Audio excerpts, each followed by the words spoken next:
সরকারি নিয়মকে বুড়ো আঙুল দেখানোর অভিযোগ প্রশাসনিক কর্তাদের বিরুদ্ধে। ভোটের মধ্যেই পুলিশের ব্যবহৃত অটোতে স্বয়ং মমতা বন্দ্যোপাধ্যায় ও তৃণমূলের স্টিকার। এই ছবি দেখা গেল বসিরহাট লোকসভার সন্দেশখালীতে। একজন আইপিএস এর নেতৃত্বে বেরমজুর এলাকায় টহল দেয় পুলিশ বাহিনী। পুলিশের ব্যবহার করা একটি অটোতে এই স্টিকার লাগানো অবস্থায় নজরে আসে। সেই নিয়ে শুরু হয়েছে তরজা। সেই বেরমুজে নির্বিঘ্নে শান্তিপূর্ণ ভোট করানোর জন্য একজন মহিলা আইপিএস এর নেতৃত্বে বেরমুজে একটা বিশাল পুলিশ বাহিনী পোস্টিং করা হয়েছে নির্বাচন কমিশনের তরফ থেকে। কিছুক্ষণ আগে তিনি খবর পান গাজীখালী এলাকায় 139 নম্বর বুথে সেখানে 1.5 ঘন্টা ধরে ভোট গ্রহণ বন্ধ রয়েছে। সেই খবর পেয়ে তিনি তার বাহিনী নিয়ে সেই বুথে যান।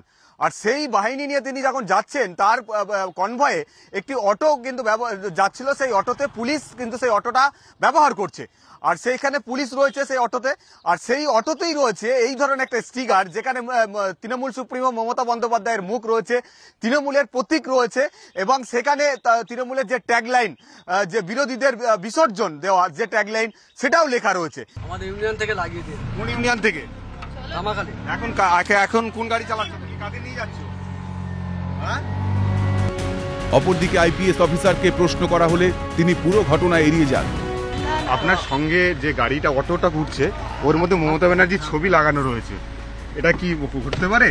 এই ধরনের প্রতীক ব্যবহার করা নিয়ে ভোটারদের প্রভাবিত করার অভিযোগ উঠে শাসক দলের বিরুদ্ধে, সেক্ষেত্রে কি প্রশাসন বা পুলিশের বিরুদ্ধেও সেই অভিযোগ উঠবে না? ইতিমধ্যেই সেই প্রশ্ন উঠছে। যেখানে পুলিশ এই ধরনের ব্যবহার করছে গাড়িতে এই ধরনের স্টিকার, স্বাভাবিকভাবেই প্রশ্ন উঠতে শুরু করেছে পুলিশের স্বচ্ছতা নিয়েও। ক্যামেরায় জাকি সিং এর সঙ্গে মফিজুল ইসলাম, ক্যালকাটা নিউজ, সন্দেশখালী।